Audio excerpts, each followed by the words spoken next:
రక్షణ లేని ఆడబిడ్డలకి రక్షణ కల్పించే సమయం ఇది. ఆడబిడ్డల్ని, మహిళల్ని వారి కాళ్ళ మీద వాళ్ళు నిలబడగలిగేలా చేసే సమయం ఇది. నేను ఈరోజు ప్రభుత్వ ఉద్యోగులు కూడా మాటిస్తున్నాను. కాంట్రిబ్యూటరీ పెన్షన్ స్కీమ్ నేను చెప్పాను, నేను బాధ్యత తీసుకున్నాను, నేను మర్చిపోలా. ఏరు దాటాక తెప్ప తగిలిసే రకం కాదు నేను. కాంట్రిబ్యూటరీ పెన్షన్ స్కీమ్ దానికి సరి సమానంగా అది కానీ మీకు న్యాయం వచ్చేలాగా సంవత్సరంలోపు తీసుకొస్తాను అని మాట ఇచ్చాం. తీసుకొచ్చి తీరుతాం. ఆ మాట మీకు ఇస్తున్నాం.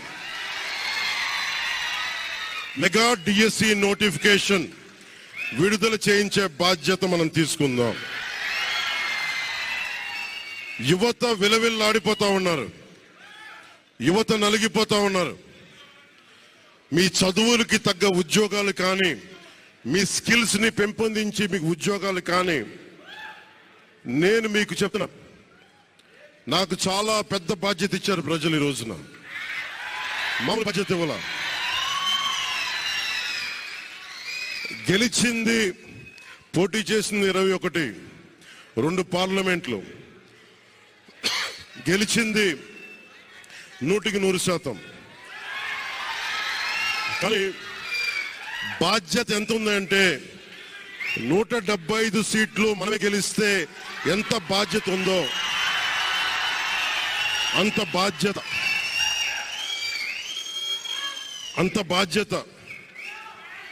బాధ్యతతో మేము పనిచేస్తాం.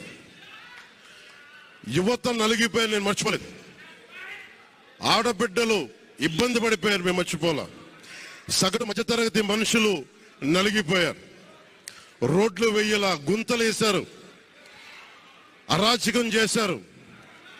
అవన్నీ శాంతి భద్రతలు చాలా చాలా బలంగా ఉంటాయి, మీకు నేను మాటిస్తున్నాను.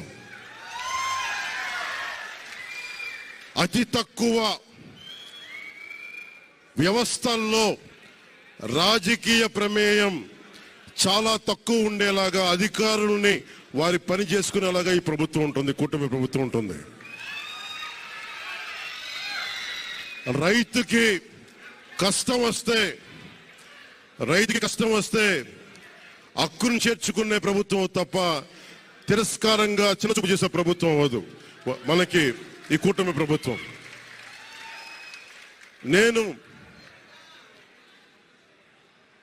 నాకు రాజకీయాలు డబ్బు అవసరం లేదు. నేను మీకు మళ్ళీ చెప్తున్నాను, మీకు నేను డబ్బుల కోసం, పేరు కోసం రాజకీయాల్లోకి రాలేదు. మీలా నలిగిపోతారు చూస్తారా ప్రతి ఒక్కళ్ళు. సగటు మనిషి మాకు ఎవడు ఉండేంటి, నా కులం లేదు, మతం లేదు, నా కష్టాన్ని ఎవరు చూడరేంటని ప్రతి ఊర్లో ఉండే ఒక సగటు మనిషి అనుకుంటాడు. ఆ మనిషి కష్టాలు నేను చూసిన వాడిని. ఆ మనిషికి భుజం కాయడానికి నేను వచ్చాను రాజకీయాల్లో.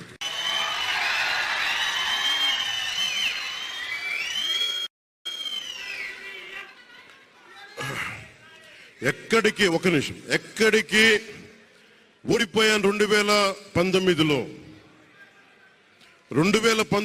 ఓడిపోతే నా మానసిక స్థితి ఎలా ఉందో ఆ రోజున, ఈరోజు గెలిచినప్పుడు కూడా నా మానసిక స్థితి అలాగే ధైర్యంతో ఉన్నా. గెలుపు నాకు బాధ్యత ఇచ్చింది కానీ అహంకారం ఇవ్వలేదు, రాదు. ఇంకా భయం వేసింది. అందరూ నాకు శుభాకాంక్షలు తెలియజేస్తా ఉంటే నాకు భయం వేసింది. ఎందుకంటే ఇల్లు అలకగానే పండగ కాదు ఇది. ఇల్లు అలకగానే పండగ కాదు, చాలా చాలా బాధ్యత కూడుకున్నది.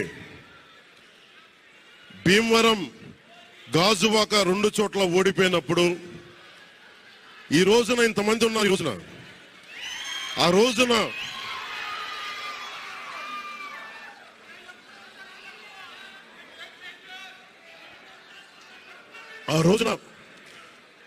నా పక్కన నన్ను నమ్ముకున్న కొద్దిమంది తప్ప.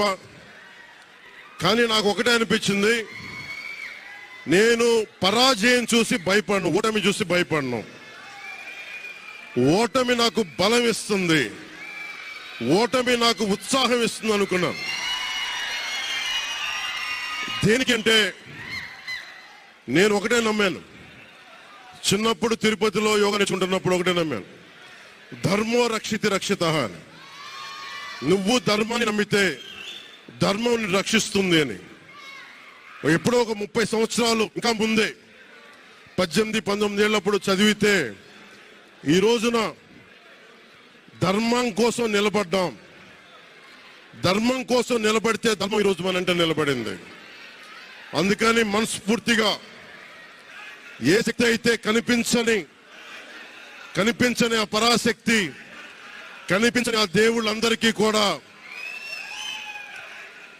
దయచేసి అరవద్దు, కనిపించని దేవుళ్ళందరికీ కూడా ఈరోజు నేను కృతజ్ఞతలు తెలియజేసుకుంటా ఉన్నాను. మనస్ఫూర్తిగా మీ అందరికీ, పిఠాపురం ప్రజలందరికీ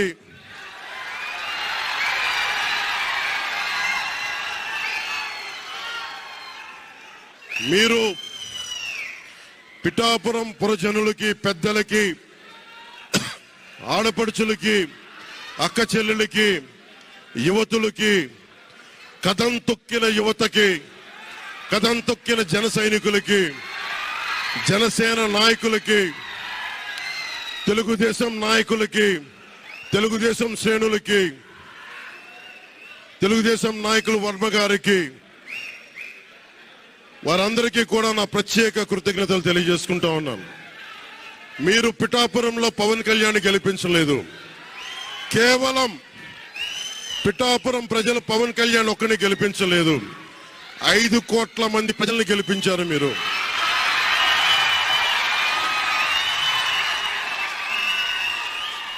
నాకు బలం ఇచ్చారు. ఈరోజు మీరు గుండెల్లో పెట్టుకొని ఓడిపోతేనే ఇంత బలంగా నిలబడినవాడిని, ఇంత బలంగా నిలబడ్డవాడిని. మా ఇంత గెలిపించి కాదు మీరు ఇచ్చింది, చిన్నపాటి జయం ఇవ్వాల, ఆకాశం అంత విజయం ఇచ్చారు మీరు మాకు, మా కూటమి ప్రభుత్వానికి. ఇది గుండెల్లో పెట్టుకుంటాం, నిలబడతాం, నిర్మాణాత్మకంగా పనిచేస్తాం. మీ కష్టాలలో మీ ఇంట్లో ఒకటిలాగా నేను ఉంటాను, మీ అందరికీ మాటిస్తున్నాను.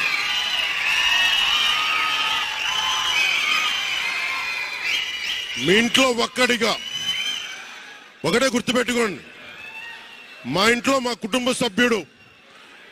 నాకు కులాలకి, మతాలకి, ప్రాంతాలకి అతీతంగా ప్రతి ఒక్కరూ ఆలోచించాల్సింది, మా ఇంట్లో కుటుంబ సభ్యుడు పవన్ కళ్యాణ్.